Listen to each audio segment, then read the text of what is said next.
বিরোধীদের ৫ জন বিধায়ককে বরখাস্ত করা হয়েছে, এই বিষয়টি নিয়ে কি বলবেন? বিষয়টা তো মানা যায় না প্রথম, কারণ কেন ঘটনাটা হয়েছে আজকে যাদবলাল না আমাদের ত্রয়োদশ বিধানসভায় প্রথম যখন অধিবেশনটা প্রথম দিনই কিন্তু মাননীয় মুখ্যমন্ত্রী যখন বক্তব্য করছেন ঠিক ওই সময়টাতে হি ওয়াজ ওয়াচিং অশালীন বা অশ্লীল ছবি দেখছেন, ভিডিও দেখছেন, এবং এটাকে নিয়ে শুধু আমাদের এই রাজ্যে নয় সারা দেশের মধ্যে চর্চা হয়েছে এবং নিন্দা জানানো হয়েছে। বিকজ MLA মন্ত্রী, জনপ্রতিনিধিরা they have idol, icon for আমাদের এই রাজ্যে। আপনারা সবাই জানেন যে অলরেডি যুব সমাজের মধ্যে সামাজিক মূল্যবোধের অবক্ষয় হচ্ছে এবং ড্রাগস ইত্যাদি নেশায় যুবকরা নেশাগ্রস্ত, এবং এইভাবে যদি একজন দায়িত্ববান বিধায়ক বিধানসভায় বসে নীল ছবি দেখতে থাকে, হোয়াট ডাজ ইট মিন? এটা তো উৎসাহ জুগিয়ে দেয়, মানুষ ভাববে, যুবকরা যুবতীরা ভাববে যে এখন এটা যদি বিধানসভায় বসে দেখা যায়, যে কোনো স্থানে এগুলো দেখা যায়, তখন সমাজ ব্যবস্থা যাবে না। এইটাকে নিয়ে আমরা আজকে বিধানসভায় আমাদের পক্ষ থেকে আমি বিরোধী দলনেতা I have raised one motion, adjournment motion এনেছি, এবং CPIM দলের পক্ষ থেকে একজন বিধায়ক ওনারাও অ্যাডজার্নমেন্ট মোশন এনেছেন। এবং সবার শুরুতেই আমি অ্যাডজার্নমেন্ট মোশনের স্ট্যাটাসটা জানতে চেয়েছি, কারণ যাদববাবুকে দেখি নাই আজকে। তো যাদববাবুর বিরুদ্ধে কি আমাদের বললেই কি অ্যাকশন হবে? এই ঘটনা, এইরকম ঘটনা কিন্তু ভারতবর্ষের ইতিহাসেই প্রথমবার নয়। কর্ণাটকে অলরেডি একটা ঘটনা হয়েছে, সেখানে একজন মন্ত্রী ছিলেন, উনি রেজিগনেশন দিয়েছেন, দিয়ে পরবর্তী সময় অ্যাকশন ফেস করে ওই রাজ্যের মুখ্যমন্ত্রী হয়েছে।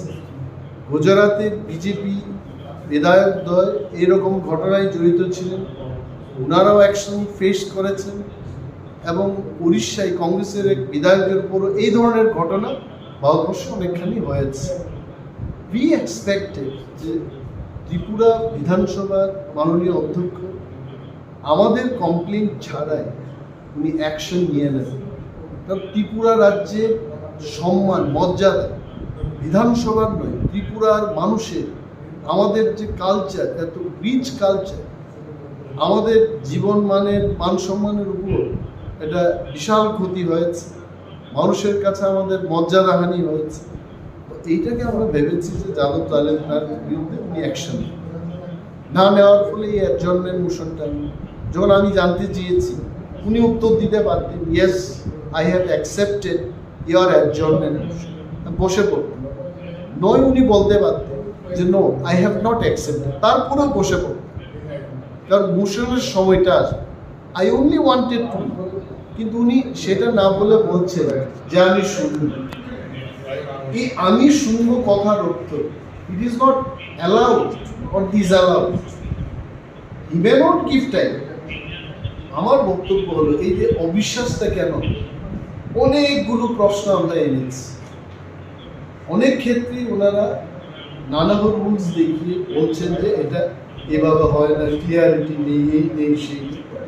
আইন যখন আমরা দেখি আইনের সব কিছু ঠিকঠাক আছে, এটাকে জোরপূর্বক এই প্রশ্নগুলো বাতিল করা হচ্ছে। হাউসে আমি এটা বলব যে প্রমাণ করিয়ে দেব যে একই ঘটনা, একটাতে বলছে এটা স্টেটের সাবজেক্ট, আর একটাতে বলছে যে এটা স্টেটের সাবজেক্ট। তো একটা বিষয়ের উপর স্পিকার দুই ধরনের নীতি অবলম্বন করতে পারেন, আইদার হ্যাঁ এটা স্টেটের ব্যাপার, নয় এটা স্টেটের ব্যাপার। তো এই ধরনের কতগুলো রিজেকশনের ব্যাপার আছে, এগুলো খুলে বলবো বিধানসভায়। এই কারণে আমরা ভাবলাম যে ত্রিপুরা বিধানসভার মর্যাদা রক্ষায় বিরোধী দলের ভূমিকা রয়েছে, এবং এই মর্যাদাকে রক্ষা করতে গিয়ে আমরা আন্দোলনটা করেছি। এবং এই যে সাসপেনশনটা হলো, যাকে সাসপেনশন করার কথা তাকে তো করিনি। ত্রিপুরার মানুষ দেখছে যারা মর্যাদা রক্ষার জন্য আন্দোলনে নেমেছে তাদেরকে সাসপেনশন করেছে। সো আমাদের আন্দোলন জারি থাকবে, দেখা যাক কি। বাট যে ঘটনাটা হয়েছে সাসপেনশনকে নিয়ে, এটা মানা যায় না।